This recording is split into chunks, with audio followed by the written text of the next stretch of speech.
L'histoire du lion qui ne savait pas écrire. Le lion ne savait pas écrire, mais ça lui était bien égal, car il savait rugir et montrer ses crocs.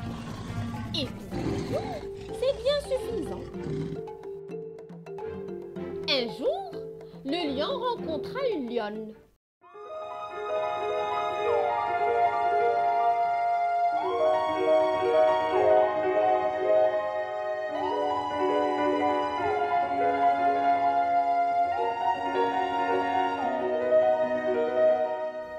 Elle lisait un livre et elle était très belle. Le lion s'approcha pour l'embrasser, mais il s'arrêta net et réfléchit. Une lionne qui lit, c'est une dame. Et à une dame, on écrit des lettres avant de l'embrasser. Cela, il l'avait appris d'un missionnaire qui l'avait dévoré. Mais le lion ne savait pas écrire.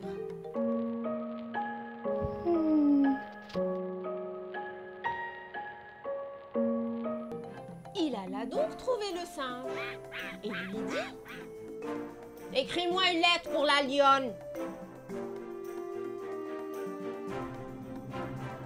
Le lendemain, le lion alla à la poste avec la lettre. Mais il aurait bien aimé savoir ce que le singe avait écrit. Alors, le lion rebroussa chemin et ordonna au singe de lire la lettre. « Très cher ami, voulez-vous grimper avec moi dans les arbres? J'ai cueilli des bananes. Miam, on va se régaler.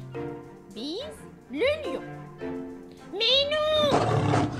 Rugit le lion. Jamais je n'écrirai une chose pareille. Et le lion déchira la lettre. Puis, le lion descendit vers le fleuve. L'hippopotame devait lui écrire une autre lettre.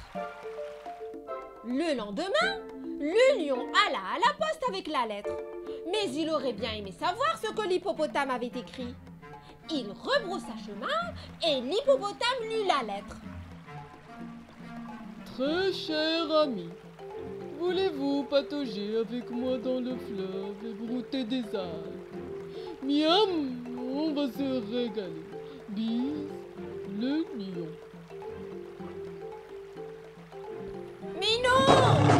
Rugit le lion. Jamais je n'écrirai une chose pareille!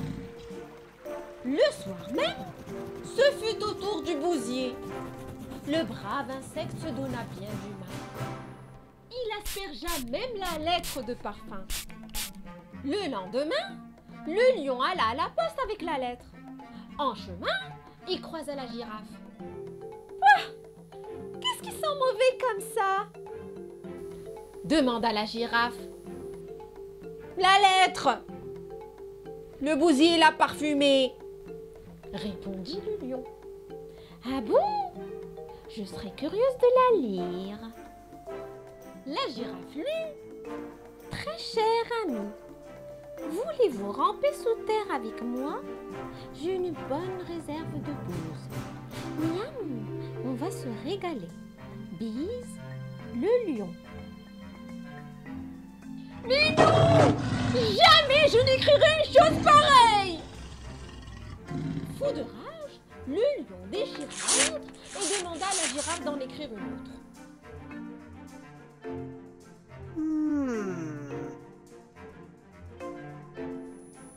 Le lendemain, le lion alla trouver la girafe pour qu'elle lui lise la lettre à haute voix. Manque de chance, le crocodile venait de la croquer et la lettre avec.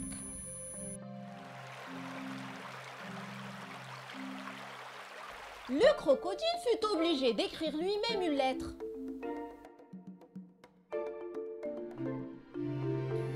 Très cher ami, il me reste un morceau de girafe pour le dîner. Tu veux le partager avec moi? Tu verras, on va se régaler.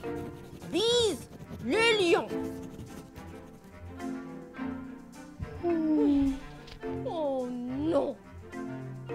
Jamais je n'écrirai une chose pareille. Le lion furieux déchira la lettre et demanda au vautour d'en écrire une autre. Et le vautour écrivit « Très cher ami, Je suis le lion et c'est moi le grand chef ici. Je veux faire ta connaissance. Le lion hocha la tête satisfait. Oui, c'est exactement ce qu'il aurait écrit.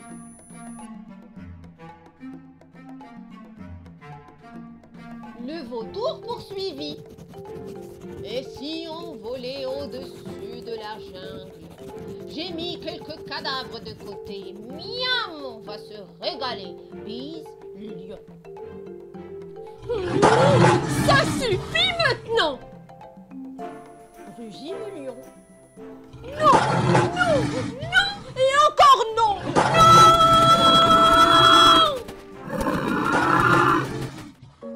Je voudrais lui écrire qu'elle est belle. Je voudrais lui écrire combien j'ai envie de la voir. J'ai juste envie de rester avec elle, allongée tranquillement sous un arbre et de regarder les étoiles dans le ciel. Ce n'est pourtant pas compliqué. Et le lion se mit à rugir toutes les choses tendres qu'il aurait aimé écrire s'il avait pu. Mais le lion ne savait pas écrire. Alors il rugit encore et encore. Pourquoi n'avez-vous pas écrit vous-même? Le lion se retourna. Qui a parlé?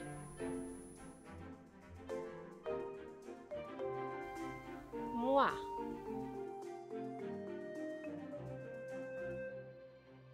Dit la lionne, levant le museau de son livre. Et le lion, aux grandes dents, répondit doucement.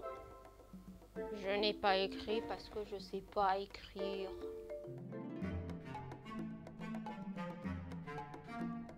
La lionne sourit, donna au lion un petit coup de museau et l'emmena avec elle.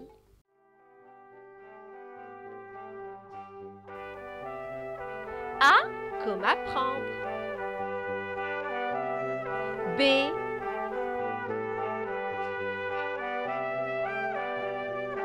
C. D.